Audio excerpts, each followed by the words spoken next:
Me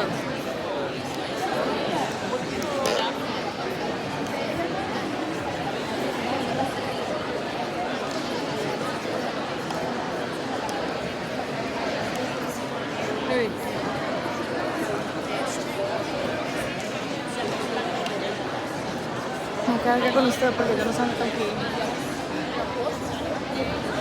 No, yo lo dije, ya lo dije. Ya lo dije Lana que Okay, everyone, would you please take a seat? We're about to begin. we're not gonna take a seat. Usted, ¿alguien está acá? No, just aquí.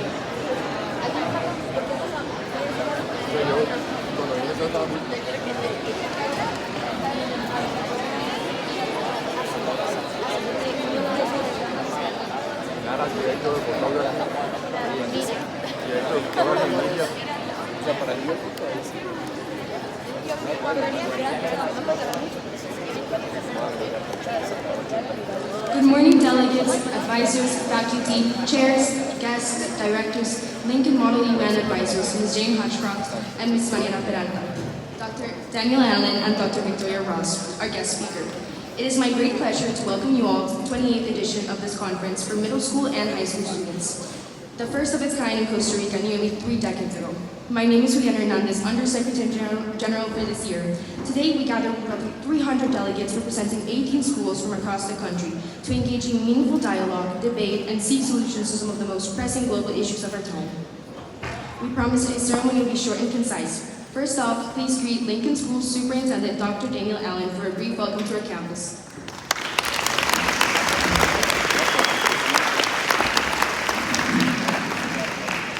Good morning, everyone. Secretary General, esteemed delegates, committee chairs, advisors, Dr. Ross, who's here by invitation, friends, and we're really excited to be able to inaugurate this 28th Lincoln Model United Nations Conference. And, you know, when I was a high school teacher, when I was still in the classroom, I was the Model United Nations sponsor.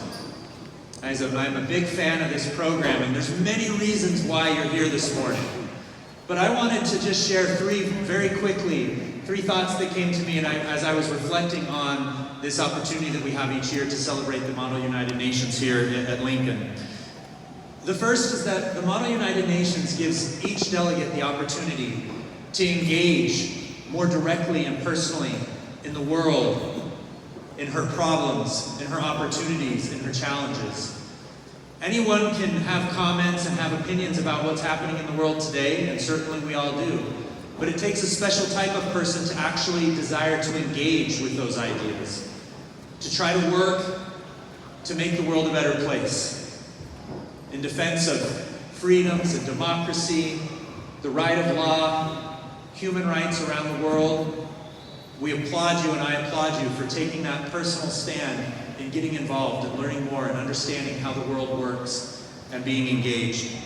I would say the second thing that stands out to me is the essential skill of learning argumentation. Of course, argumentation goes much further than simply arguing. I think most human beings are pretty good at that. But argumentation is that ability to formulate an argument, to be able to formulate a set of thoughts, to represent a perspective, and to present it convincingly, appropriately given your audience and your setting. And the Model United Nations, in my opinion, is one of the best environments to be able to practice that. As over and over again, you get up in front of your peers, you share your perspective, you articulate your country's perspective, and that leads me into my third and final point, which is the Model United Nations has this unique ability to open perspectives, broaden horizons. Not only are you exposed to the diversity of the people who are here, the delegates representing the countries, but you also are asked to step into the shoes of a delegation of another country, whose culture, whose perspectives, whose positions may differ from your own, and in some cases may greatly differ from your own. And that practice of taking other perspectives is essential in your development. And so we salute you. I salute you for your participation this weekend in the Model United Nations. We wish you the best of luck here. We wish you a wonderful 48-hour experience as you engage with fellow delegates. And the issues and the topics that have great import to our world. So thank you again, and best of luck in all of your endeavors over the next 2 days. Thank you again.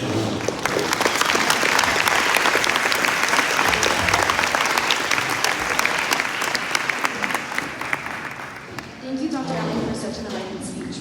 Next up, it's time for a brief detour from the present day to honor the bedrock of Model United Nations in Costa Rica. For over 30 years, Mrs. Jeannie Ayub, from 1948 to 2018, was one of the most influential, inspiring, and dedicated teachers at Lincoln School.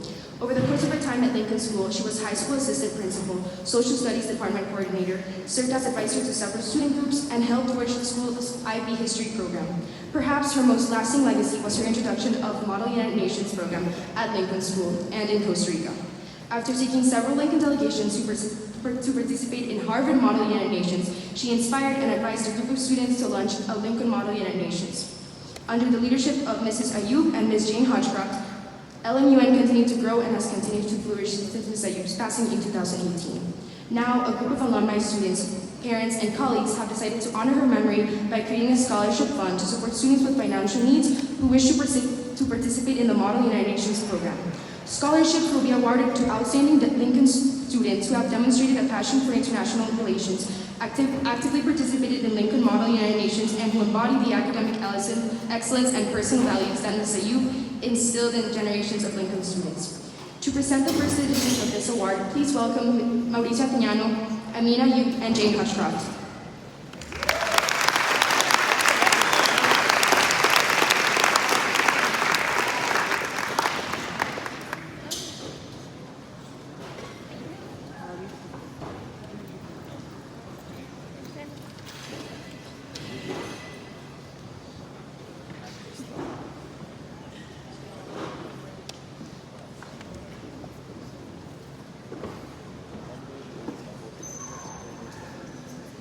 Buenos dias, good morning everybody. I am a Lincoln alum from the class of 2001, a long time ago, and here we have Ms. Hodgcroft, who you all know, Amy Ayub, Mrs. Ayub's daughter from the class of 1993, and Sandra Mora, who is Dean of Students, right? The Student Life Director here at Lincoln. And we are very happy to be here today. I know with Amy we were discussing how exciting it is to see the energy here. We participated in Model United Nations programs when we were here at Lincoln. So it's very exciting to be here, but it's also very nostalgic, and I think we're all very honored and very moved to be able to honor one of two people with whom, or thanks to whom, none of us would be here today. And that is Ms. Jeannie Ayub. The other person is Ms. Jane Hodgcroft.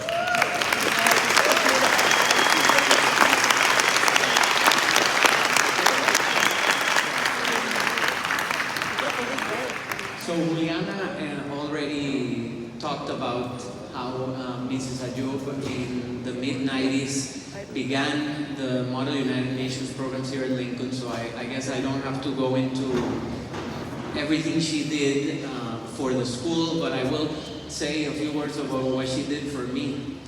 She was my history teacher and my Model United Nations teacher, and 7 years after I graduated from Lincoln, I had my lifelong dream came true when I had the opportunity of representing Costa Rica in the United Nations, and not just in the United Nations, but in the Security Council, when Costa Rica was an elected member of the Security Council from 2008 to 2009.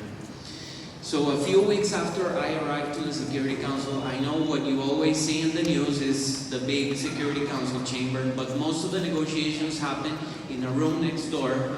It's called the Consultations Room.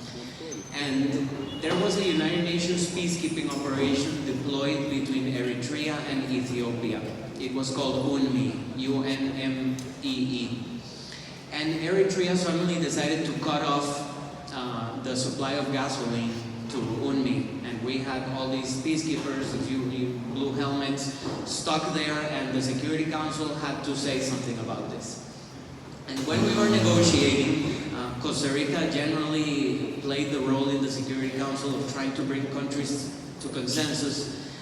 I was trying to think of words to use in the declaration that the Security Council was going to adopt to respond to the situation. And I don't remember the exact wording, I have it written down somewhere, but I said something, I proposed something that I learned here while participating in Model UN programs. And after the Security Council adopted this declaration, I emailed Ms. Ayub and Ms. Hodgecroft immediately, and I said thank you. Not just because I learned so much from them about history, about discussing things, about arguing, about presenting, but because I was there in the actual Security Council, and I managed to use something that I learned here. That is just one example to show you again that everything you're doing here this weekend really makes a difference. And I'll always be grateful because 2 years spent on the Security Council, and it was all thanks to Mrs. Ayub. So I think so many of our former students have similar stories, and when Ms. Ayub passed away, we decided to raise some money to continue her legacy, not just the way Ms. Hodgecroft and Lincoln are continuing her legacy by continuing to organize LMUN, but also by supporting students who might need a little extra help to participate in Model United Nations programs.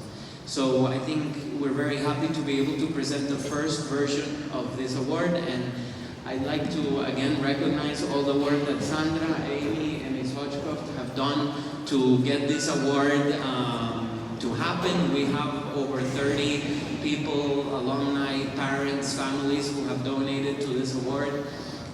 And as Juliana said, it's for a student who has demonstrated a marked interest and enthusiasm for Model United Nations programs.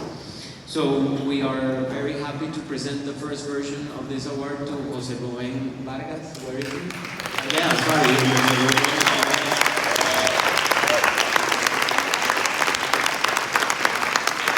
Rubén is a very active participant in Model United Nations here at Lincoln. He participated in Harvard Model UN last year and this year. This year with the support from the Jeannie Ayub Memorial Award.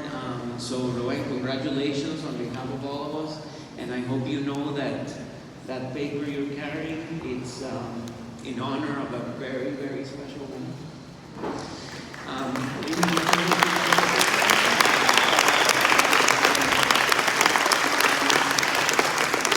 So we will continue to present this award year after year, so we encourage many of you who are Lincoln students to apply. The essay that Rubén had to write to apply for this award was a quote that Mrs. Ayub always used to say, and it was, for every issue in the world, education is the problem, education is the solution. And I've always kept those words to heart because I think it's true. I completely agree with her. Every issue that you can think of, everything you're going to be discussing over the course of the next 48 hours somehow has to do with education or the lack of it, or the difference made in the types of education that different people receive around the world. And the solution, again, to everything, climate change, authoritarianism, war, has to do with education. So keep that in mind, and you, everyone here in this room is very privileged to be able to be here, to be able to receive the educational experience you will have over the next 48 hours. So take advantage of it, learn, enjoy, have fun, pass some resolutions, and as you're doing all this, take a moment to thank your teachers, take a moment to thank the organizers, take a moment to thank Ms. Hodgecroft, and take a little moment to think about a person that isn't with us here today, but thanks to whom we are all here today, and that is Ms. Jeannie Ayub. Thank you.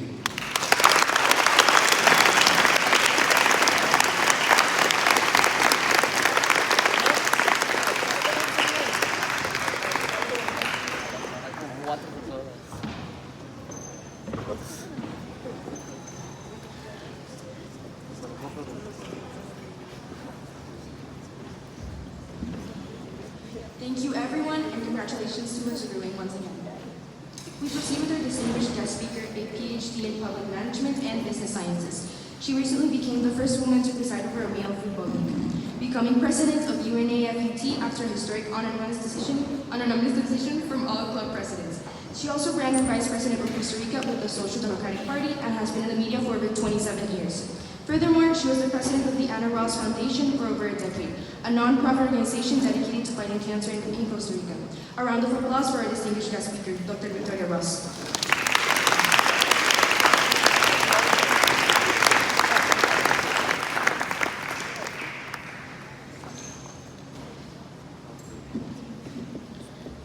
Good morning. Thank you so much for the invitation, Dr. Allen. I'm very honored for this invitation today to speak to you. Thank you, Inara, and thank Filippo as well, and all the lovely staff and parents at Lincoln School. I was invited today to speak about myself and my career accomplishments in a life shaped by multifaceted endeavors and very interesting challenges. Most recently, breaking a glass ceiling for women around the world and becoming the first woman to lead a professional men's football league. I will address the bigger challenges and frame them from the principles you know well from your work in Model UN. I believe that the common line for my career was that I have been moved through the different areas, and what has really moved me and what has inspired me to action is the possibility of creating positive social impact. It was when I was in media, it was when I set out to better the situation of cancer in the country, when I became involved in politics and so on.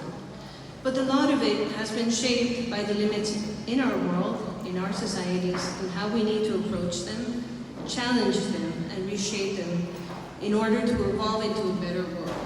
Basically, the aspirations espoused in the United Nations Charter and in an era marked by division and inequality, those principles offer a beacon of hope and a pathway toward a more just and equitable society for all. At the core of the United Nations mission is the principle of equality, not just in theory, but in practice.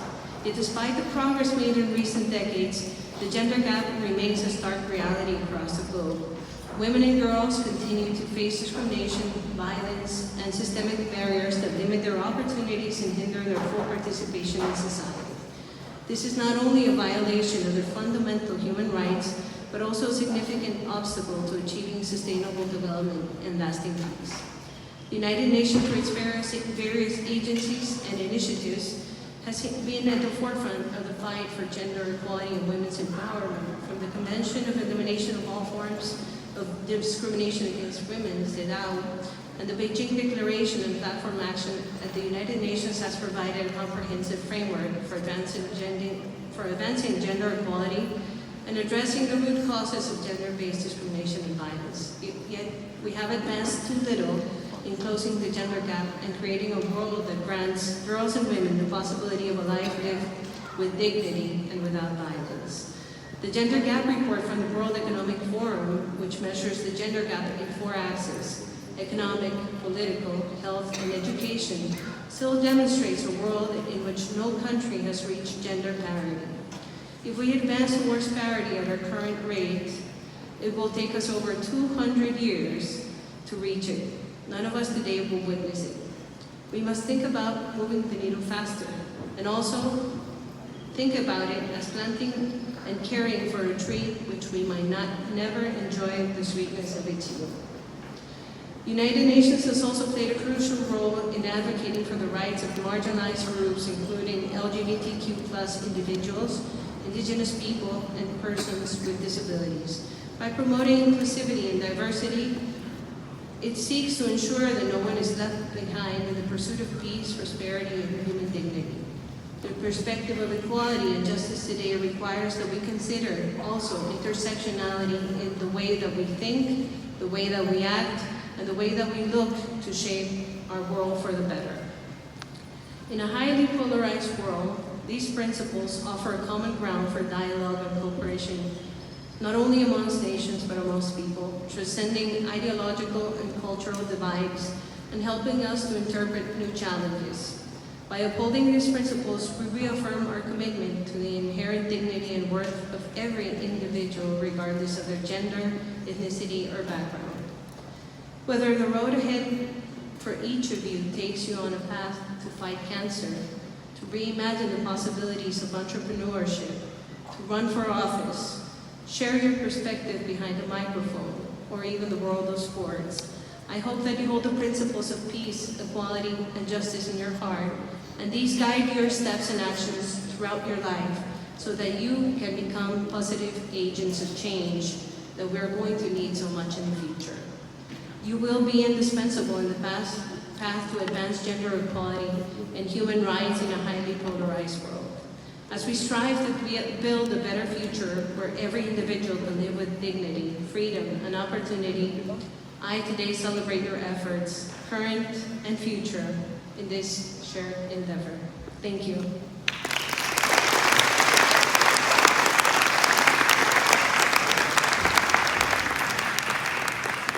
Thank you, Dr. Ross, for blessing us with your insight and years of experience. I'm sure everyone in the room feels the same appreciation for your words and message.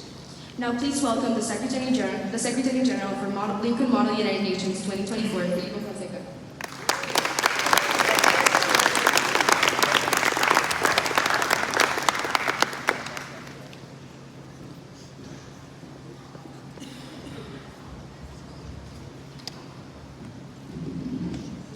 Science has taught us how to put the atom to work. Mathematics taught us about the inherent symmetry that underlies our world. And Model UN, well, besides teaching me last year not to remember to print Iran's Security Council placard at 3 a.m. before the conference, it's also taught me something more important. Specifically, something about international relations and cooperations as a whole. And it might sound like a bunch of business jargon to you, but for me, and I hope to you as well, since you are here and participating in this wonderful conference of ours, that we're so glad to have you, Model UN has enlightened my mind to the notion that's perhaps not talked about as much in our fast-paced and ever-technological world, and that is that notion of responsibility, specifically collective responsibility, which is a concept so far removed from whatever ideas of foreign policy that leaders of ancient Rome, China, Greece, and Babylon may have harbored. It's almost a miracle the United Nations as an institution even exists, because, quite frankly, over the course of human history, it may or may not shock you to know that there has not been a year since the year 3430 BCE that there hasn't been either a minor scale or major global conflict somewhere in the world. Now, don't get me wrong, I like to believe, and I certainly hope you all do too, that the horrors of World War I and II, the Napoleonic Wars, the Spanish conquistadors in Latin America, and the plethora of other blemishes on our track record as a species are a thing of the past. And thankfully, the data backs me up. We have lived in such a peaceful time over the last few years, it's almost unprecedented. In fact, it literally is. However, there still exist conflicts in the Middle East, in Ukraine, in sub-Saharan Africa, and even within our own neighboring countries in Costa Rica, that wreak havoc on ordinary people's lives on a day-to-day basis. Destroys their essential to human right, the right to live. And not only that, but the right to live fulfilled lives, the right to live lives full of meaning and joy and love for one's neighbor. And that is where I see the true power of Model UN. Model UN is something that we're not here to stat pad our college curriculums. If we were, a third of you wouldn't even be here today, and half the committees would be left without chairs since we're all seniors and have already applied to college. However, we're also not here to tear apart Azerbaijan's argument and dissect because we're Armenia and that's that, and we disagree with them, period. We're also not here because we're China and the Security Council and we must tear down the United States. Sure, it's fun to prove your point, and it feels even better to do so eloquently and when you're right.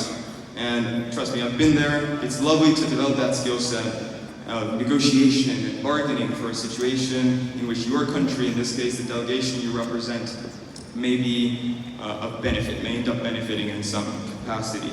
However, I know you're all tired of sitting here, but I'd like to share what I've learned in the last 6 years of Model UN as sort of a parting gift to this very transformative extracurricular activity. As a senior, I won't be participating in this anymore. Hopefully, my university will offer it. However, I'd like to go back to the idea of collective responsibility. Because as future leaders, we must make decisions today that go beyond our current circumstances, and especially us as young people, right? Collaboration on a global scale is essential to ensuring that technologies like AGI, for example, artificial general intelligence, if wielded by benevolent actors, that they don't end up in the wrong hands, because they could inflict catastrophic consequences that surpass the scale of any great war of the past, or any great conflict of humanity. Same goes for nuclear weapons, proxy wars, genetic engineering, so many other factors. Now, don't get me wrong, I'm very much of a technophile, and in fact, I plan to study engineering. I'm very much into the technology space. However, I'm also very conscious that collective effort is necessary, especially with technology nowadays, to prevent any situation from divulging into something that we could never have imagined before. I truly believe this is on an exponential scale. We've witnessed it with the Industrial Revolution and climate change, and I genuinely believe without proper policy and young people stepping to press for proper regulation, proper standardization, and international cooperation, we're going to reach a point where, just like that climate change graph that you've seen, technology is going to end up taking over our lives in some capacity, or somebody's going to be able to use technology to take advantage of other people's lives in some capacity. And it's not going to be a very productive situation for anybody involved. So, thus I implore each and every one of you, as my final message, to find genuine fulfillment in continuously asking why. Exploring complexities and conundrums further, and most importantly, never failing to settle for the status quo and for mediocre policies and lackluster decision-making. You can push for the change you want to do. This is a fantastic start, as we witnessed with Mr. Mauricio. MUN is truly powerful. It goes a long way. It could even land you the Security Council of the United Nations. So let's honor Mrs. Jeannie Ayub. Let's honor the core pillars of progress over the past few millennia that have stemmed from the almost religious embodiment of this mantra. Now, with even more potent technology in our hands, how are we to evolve beyond stagnation and societal decay without the rigorous pursuit of inquiry? Who knows? One day, we may just discover the carefully choreographed dance that underlies the ostensibly chaotic nature of our world. Thank you so much for being here. Enjoy the conference.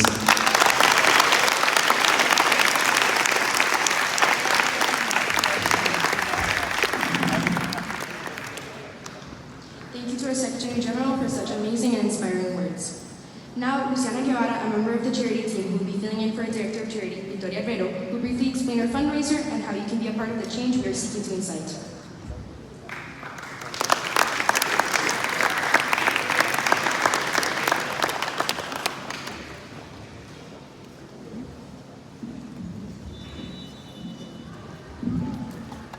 On behalf of this year's charity committee, we will be donating the profits to Fundación Raab, an NGO that restores family members who have been victims of commercial sexual exploitation and human trafficking. This way, we are given an opportunity to reintegrate themselves into society with new acquired capabilities. Its main objective has been to contribute towards the protection, physical, and emotional well-being of victims and families who wish to leave the sex trade industry. In order to contribute towards the foundation, this year's charity committee will be selling pastries, letters, roses, serenatas in 3 tables on the first, second, and third floors during both days of the conference. Additionally, we will be going around the committees to sell. We will deeply appreciate your contribution to this year's chosen cause. Thank you, everyone.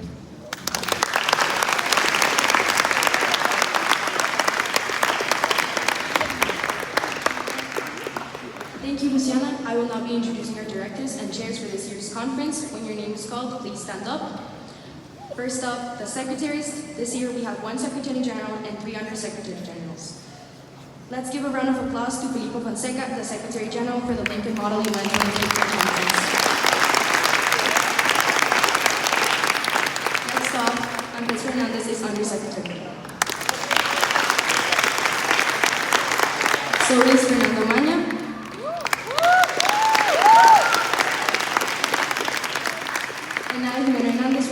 will also be your Undersecretary General for this Lincoln Model UN.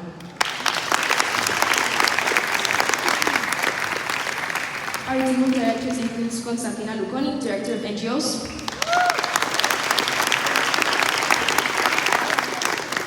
our media team director is Inala Cerdas, charity is directed by Victoria Herrero, who will join us shortly. Outreach and Quality Controls Director is Santiago Perez. And finally, last but not least, Student Services is directed by Mariana Navarro.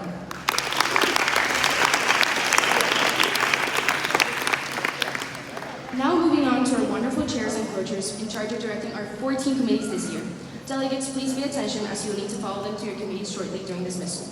Beginning with our middle school English committees, the G20's committee's chair is Camila Sofia, accompanied by Andres Hidalgo.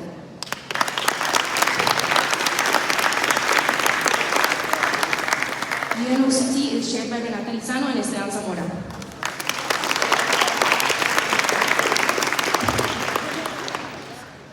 Next up, our middle school Spanish committee, UNODC, the committee is chaired by Jimena Luna and co-chair Kristen Hu.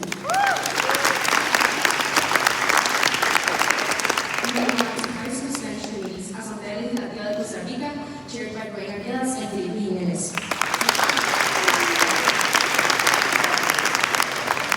Congreso de España, Alberto Jiménez, Mateo Casadilla and Felipe Jimenez.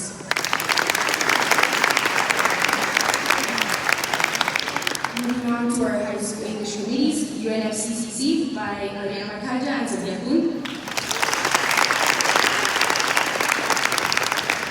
ECOFIN, chaired by Ignacio Gonzalez and Matías Castro. Consumer Senate, directed by Miranda Oli and Isabel Espinach.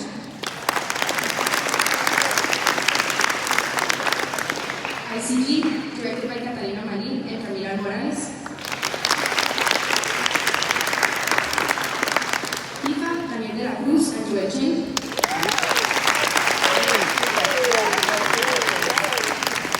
Mimosa, chaired by Elena Machón, Diego Castillo and Camila Rojas.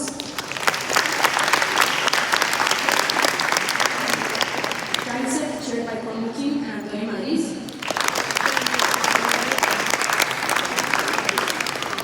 Our special committee this year, the Hunger Games Trial and the Capitol, chaired by Catherine Dos Santos and Menos Ortiz.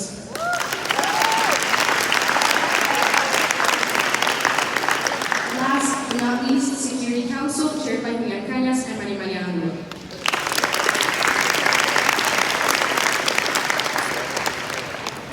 For later on, if you need help navigating and getting around our campus or want to know the time to each activity in depth, maps and the schedule for today and tomorrow are both available on our website under the Conference Information tab.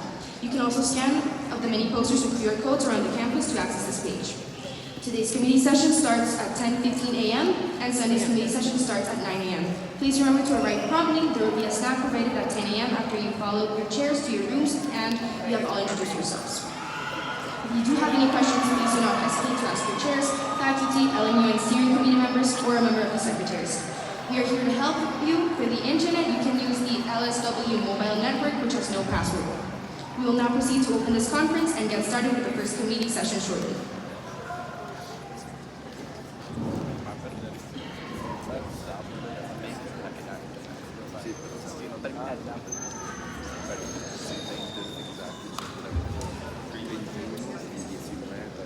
By the power vested in us, we now declare the LMUN 2024 conference open.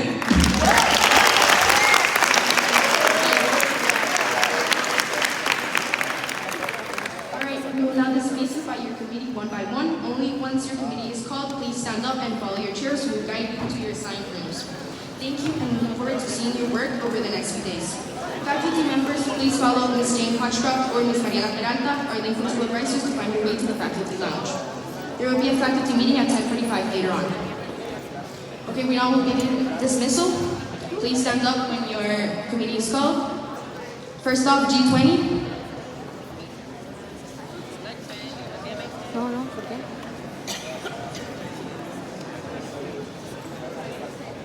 Next up, we have UNOCT.